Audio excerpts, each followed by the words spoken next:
these bullet points are still super important for a couple of reasons. The first of which is they help prevent returns for the customers that do read them. The second reason is something that Josh was saying earlier.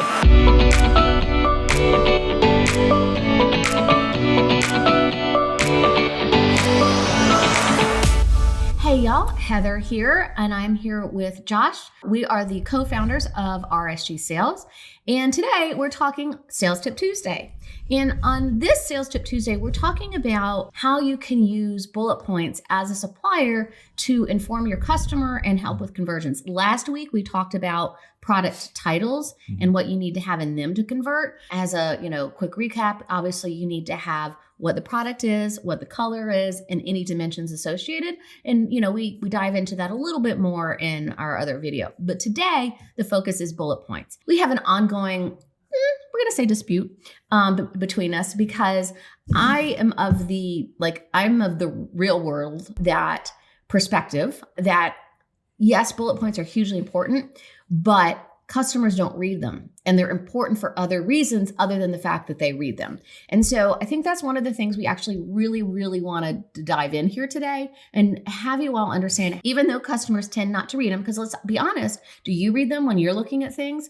9 times out of 10, you don't. You look at the title, the image, and the reviews. Boom.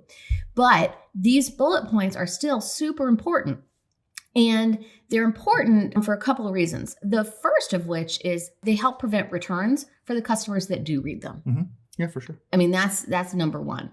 And then the second reason is something that Josh was saying earlier, and it's about the information. So what kind of information, Josh, should you put in your bullet points? Well, it's things you want to talk about the product that you can't cram into the title. Maybe it's a certain type of wood grain finish. Maybe it's a distressing that you really want to highlight. Also, too, it's a good idea to give examples of where the product can be used. Maybe it's a kid's room. Maybe it's a playroom. Whatever it may be, just throw some examples out there. Yeah. So in case of, let's say it's a lamp or a desk or something like that, that's where you would say this is, such and such lamp is perfect for any, bedroom side table or an end table or on your desk, whatever the case may be. And the reason you do this is all about search terms.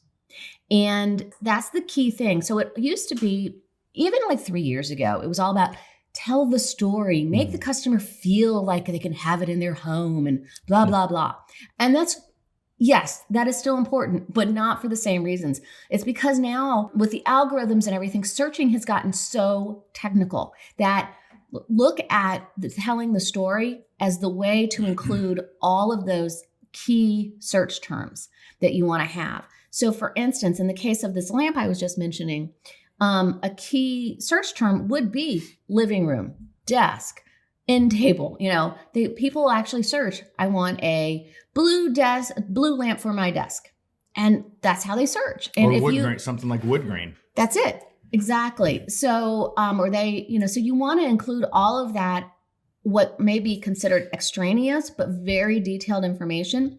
Also, like how many shelves does it have? Does it have any other really cool feature? Like, is it assembled? There we go. Is it assembled? Is it hard to assemble? Is it easy assembly? Whatever the case may be, putting in all of that information tells the story, but more importantly, it's searchable. And a quick pro tip. So when you're setting up product for basically any platform, there's so many different attributes that you have to fill out now, like where it's made in the USA, what materials are. So be familiar with those attributes and don't waste the information in the bullet points. Don't say it twice. Right. Because that kind of defeats the purpose. That's a great tip. That's a really, really great tip. Every now and then. Well, a lot of times. So what he's saying is those attributes, when you fill out that form, will appear automatically in the listing. So what you need to do is use other words besides those words in your attributes in your bullet points. So if you have some kind of easy slide drawer slide, or you've got something that's really cool about like a hidden cubby or whatever the case may be, some extra feature that isn't covered in the attributes, please make sure you cover in the bullet points. Another pro tip, talk to people, not over them. Oh, yeah. Pretend it is, look at this from the outsider's perspective. No layman's terms.